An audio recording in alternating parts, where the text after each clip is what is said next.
Foreign tradies flooding the Australian market. Let's have a look.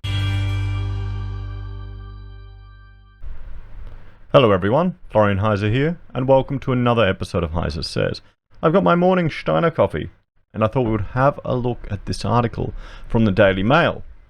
It's to do with foreign tradies flooding the Australian market and thousands of jobs in construction being taken. So, let's have a look at just building approvals that are trending down. They're trending down, guys. What do you make of all of this? Foreign tradies are flocking to Australia to take thousands of jobs construction bosses can't get locals to fill. Do you believe it? Do you believe the title? Visas for mechanics, chefs, carpenters, and electricians rose by 34%. The figure comes after the government vowed to give locals first pick of all jobs. Immigration Minister Alan Tradies says there aren't enough locals to fill these positions. How can they make that claim when unemployment has gone up? Guys, we'll jump over to trading economics and we'll have a look at some of the data. Here we can see the unemployment data for Australia. Let's have a look. We'll just jump to the Australian indicators. It's trending up.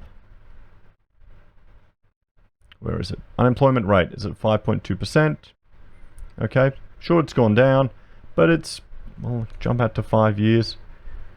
We're going up since the beginning of the year. It's trended down. Has it bottomed out? Is it trending up? Boom, boom, boom.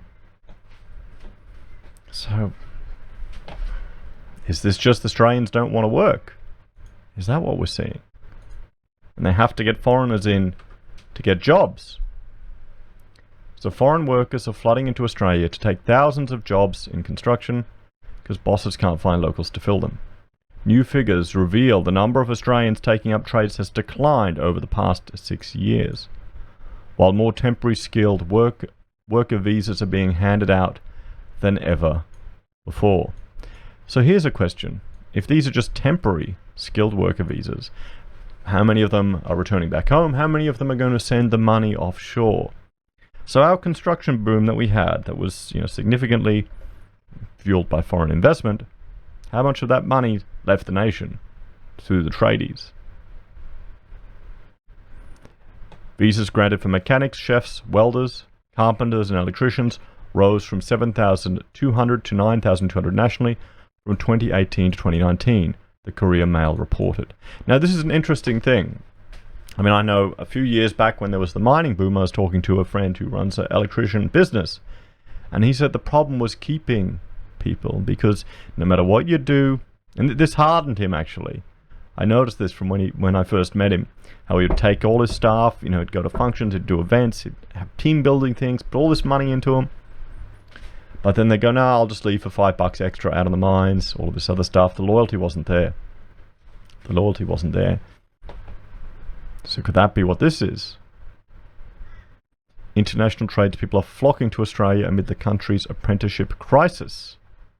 An apprenticeship crisis. Let me know in the comments, guys, if you believe we're in an apprenticeship crisis. Have you seen this happening? I know I've had people call up and explain to me some of the issues they have on construction jobs, particularly at the Verve apartment in Newcastle, where unskilled labourers from overseas were coming in and doing dodgy construction work, particularly with regards to the separation, the fire separation between apartments, which was all discovered thanks to a plumbing leak in the building requiring a whole lot of plastering to be removed. And that hasn't been reported in the media. That was just, a unconfirmed source told me that. Is it true? Isn't it? Maybe people who work on construction, maybe some of the tradies could let me know if you've seen this. Let us know in the comments. So in Queensland, that figure rose from 880 to nearly 1,200 in the same period. The statistics come after the government revamped foreign worker visas and vowed to give Australians first pick of all available jobs. Opposition immigration spokesman Christina Kennelly asked why the coalition was letting the numbers of people on foreign worker visas grow, particularly in Queensland. It's clear the Morrison government's changes to the 457 visa system 2 years ago were an attempt to cover up the failure to train Queensland workers for Queensland jobs, she said. I mean, is it the state government's job to train people for that? Or here's another argument I'll put to you. As someone who has run a business and someone who has trained people up, we'd hire a lot of architecture students and we'd train them up, and they're useless right at the beginning. Pretty much all useless. Pain in the ass. They cost money. You need to invest money in these people to get them to a usable level, and it usually takes 6 months to a year where you can start making money back. Now the problem was, we'd train them up, we'd get them good, and then they'd jump ship. They'd go somewhere else, and I don't blame them. I understand why they did that. But with the way the award was changed in our profession, if you're over 21, you instantly got paid at a higher minimum wage. So that removed the incentive for us to invest in training these people. In the past, it would have been a lousy rate, a cheaper rate, particularly as students, because it was meant to be a job while you studied. And Rachel did it. She worked for that. 6 months earning $6 an hour. I mean, that's part of the cost of being taught on the job. And the problem was, when they made changes to that, when they essentially increased the minimum wage for those people learning that trade, learning the profession, it created a disincentive for us to employ them. So you'd get people that were more experienced, or you'd hire people from overseas, like is happening here. And also, I mean, just a lot of firms are offshoring these roles. They're sending all this work overseas, particularly in my game. You know, there's some of the biggest firms here in Brisbane that have won some of the biggest jobs in our city. I know we're flying people over from Vietnam to train in the offices here to go back and work much cheaper.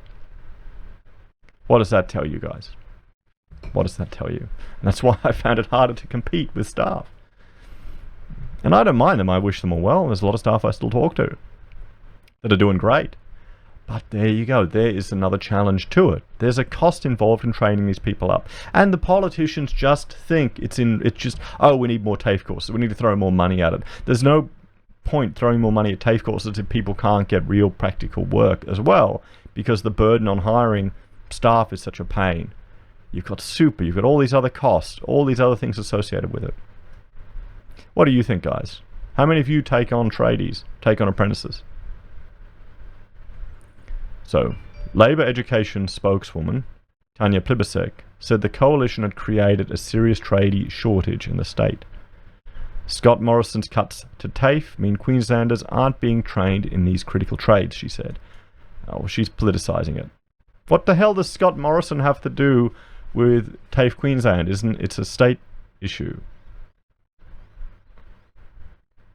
Maybe if the Queensland government, instead of throwing all this money at our civil servants, just a pay bonus to win more voters, why didn't they put it towards education? Other members of the Labor Party said the coalition government failed to train Queenslanders. But acting Immigration Minister Alan Tudge maintained bosses only hire foreign workers when they can't find locals to do the job. You don't want to hold up major projects in Australia because of lack of qualified people, he said. The number of foreign tradies being accepted in the country was much higher than other jobs, including managers, community workers, administration, and sales. So, there you go, guys. What do you think? What do you think? Do you think this is accurate? Have you taken on tradies in your businesses, or have you taken on apprentices? I'm surprised that they're having to bring tradies from overseas. I really am. I mean, it's a growing industry. It's a good way to make money, a good way to have your own business. You can have a lot of freedom. You can pick and choose who you work for. Let me know what your take on this is in the comments below, guys. If you're a fan of the channel, please like, share and subscribe. If you want to help us grow, we have a Patreon where you can make a small monthly donation. We also have Amazon, eBay and Independent Reserve affiliate links, and our very own merch. at Heise Says blog. Take care, guys. Have a great day, and I will talk to you all later. Bye for now.